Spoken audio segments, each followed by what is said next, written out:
अभी हम पहुंचे हैं आरएस पब्लिक स्कूल गांधी आश्रम हाजीपुर का। यह चर्चित स्कूल है और बच्चों के रिजल्ट के लिए भी यह बहुत ही फेमस स्कूल है। आपको पता है कि अभी सीबीएसई रिजल्ट 10th और 12th बोर्ड का जो रिजल्ट आया है, इसमें अभी 10th में एक यहाँ के बच्चे है जो टॉप की है 94% मार्क्स के साथ। तो अभी हम बात करेंगे इनके जो डायरेक्टर हैं, इनके प्रिंसिपल हैं और खासकर जो बच्चे टॉप किए हैं उनसे विशेष बात करेंगे और जानेंगे कि टॉप का क्या राज है। तो सबसे पहले तो इनके डायरेक्टर हैं, उनसे बात करते हैं कि सर ये जो बच्ची टॉप की है, कब खबर आपको मिली कि हाँ टॉप की? शाम में हम दो तीन बजे पता चला, बहुत महंगा लंबा है, बहुत और हासिल इस बात बचपन से क्लास 3 से और आज हमें समाजदार बहुत बात है। अब चलते हैं उस टॉप बच्ची के साथ से बात कराते हैं। इसका क्या नाम है आपका? मेरा नाम साधना कुमारी। साधना, आप बताएंगे कि टॉप का क्या राज है आपका, टॉप बनने का? मेरा टॉप बनने का यही है कि मेरा टीचर्स का बहुत सपोर्ट रहा है। यहाँ के टीचर्स ने मुझे इतना अच्छे से पढ़ाया है, मेरी फैमिली ने सपोर्ट किया है, इसलिए मैं इतना अच्छा नंबर ला पाई। अच्छा, एक बार बताएंगे यहाँ की सबसे अच्छे टीचर कौन है? ऐसे मुझे तो हमेशा से लड़कियां बहुत पसंद है, इसलिए यहाँ मुझे रूपा मैम सबसे अच्छी लगती है। अच्छा, रूपा मैम, तो मार्क्स तो सारे जितने भी सब्जेक्ट हैं वो सबका जुट के तब आप टॉपर बनी हैं। तो आप किसी एक टीचर को अगर आप लाइक करती हैं तो इसका मतलब दूसरे टीचर को आप लाइक नहीं करते, उसमें मार्क्स कैसे आपका अच्छा है? नहीं, ऐसा कोई बात नहीं है, टीचर्स तो सभी अच्छे हैं, लेकिन किसी से होता है कि पर्सनल जुड़ाव होता है, तो इसलिए मुझे रूपा मैम बहुत अच्छी लगती है क्योंकि वो मुझे पर्सनली तौर पे बताती थी, अच्छा लगता था, वो मुझे गाइड भी करती थी, तो इसलिए मुझे अच्छी लगती है। और टीचर्स तो सारे सपोर्ट करते ही थे, सब मुझे अच्छा से पढ़ाते थे और मुझे मोटिवेट करते थे कि हाँ इतना तुमको लाना ही है, और इसलिए मैं ले पाई। और चलिए यहाँ के जो गाइड करने वाले प्रिंसिपल हैं और उनसे बात करते हैं और जानते हैं कि आखिर ये बच्चे की परवरिश, इनकी जो शिक्षा दीक्षा है कैसे देते हैं, बताएंगे कैसे देते हैं? ये तो साधना इतना अच्छा नंबर लाई है स्कूल में, तो हम लोग सबके लिए, सारे टीचर्स के लिए और स्कूल के मैनेजमेंट के लिए, सबके लिए बहुत प्राउड मोमेंट है।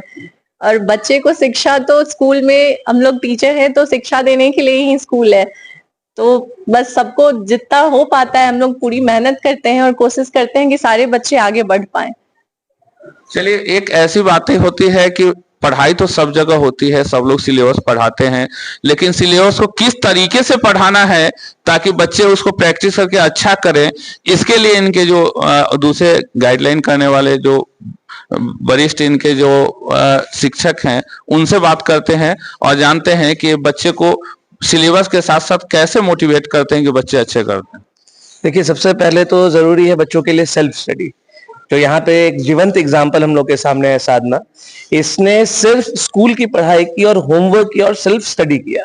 आजकल एक फैशन चला हुआ है कोचिंग का और ट्यूशंस का, तो वो जो है हम लोगों को ऐसा फील होता है कि ट्यूशन और कोचिंग से ज्यादा जरूरी और ज्यादा इंपॉर्टेंट स्कूल की पढ़ाई है और सेल्फ स्टडी है। सैंपल पेपर सॉल्व करना हो, हम लोग यही चीजें इनको बताते थे और इन सारी चीजों का इन्होंने अनुसरण किया। और मेरे लिए बहुत गर्व की बात है कि इस बच्ची ने इंग्लिश में 98 मार्क्स लेकर के आई है, और जहां तक हम लोग का नॉलेज है ऑल ओवर इंडिया 98 जो है वो हाईएस्ट मार्क्स है। तो उस मेहनत के पीछे जो श्रेय है वो सबसे ज्यादा जो श्रेय है इसी लड़की का है, जिसने जो भी हमने कहा, कहते तो हम लोग सभी लोगों को है, सभी बच्चों को कहते हैं, लेकिन जो भी हम लोगों ने कहा उसका अनुसरण किया है इसने, ये इसकी सबसे बड़ी खासियत है। और ये जो अनुसरण कर रही है सिर्फ अभी नहीं कर रही है, प्ले में जब यहाँ इस स्कूल में ये आई थी और आज 10th पास करके जा रही है, शुरू से लेकर अभी तक ये बिल्कुल कंसिस्टेंटली हर एग्जाम में बेहतर से बेहतर परफॉर्म करते जा रही है। और वही जो कंसिस्टेंसी है, जैसे हमारे यहाँ एक चलन होता था, ग्रीन टाई का चलन होता था, जो हाईएस्ट स्कोर लाते थे बच्चे उनको हम लोग ट्यूशन फीस माफ कर देते थे। तो जहां तक मुझे याद है करीब 4-5 साल ऐसा हुआ है जहां इस बच्ची का फीस ही नहीं लगा है, क्योंकि ऑल ओवर स्कूल में इसका हाईएस्ट परसेंटेज रहता था। तो ये कंसिस्टेंसी है और इसी कंसिस्टेंसी से ये लगातार पढ़ते आए, और यही की होता है जो आपके बच्चों को मार्क्स दे पाता है और ला पाता है बच्चा।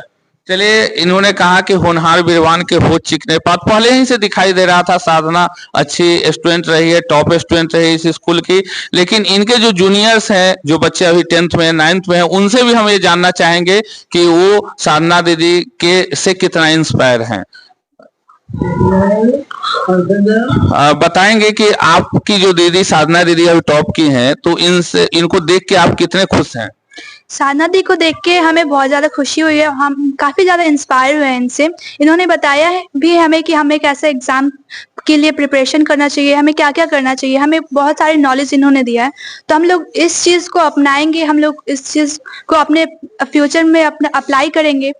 हम लोग भी चाहते हैं कि हम लोग भी 90+ स्कोर करें इन फ्यूचर, अपने बोर्ड्स में, हर एक चीज़ में। देखिए, बच्चे जब बहुत एग्रेसिव तब होते हैं जब अपने सामने या साथ वाले किसी को देखते हैं तो उनमें एक कॉम्पिटिटिव भावना पैदा होती है।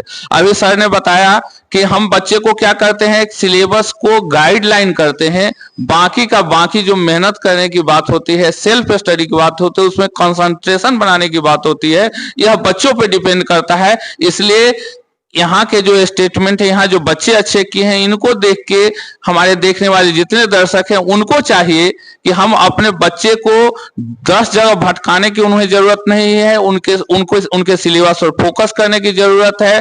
अगर वो किसी विद्यालय में पढ़ते हैं तो वहीं पढ़ेंगे, उनके सिलेबस को फोकस करेंगे और सेल्फ स्टडी अच्छे तरीके से करेंगे पूरे गाइडलाइन के साथ, निश्चित रूप से बच्चा टॉप करेगा। यह मैसेज आरएस पब्लिक स्कूल का है।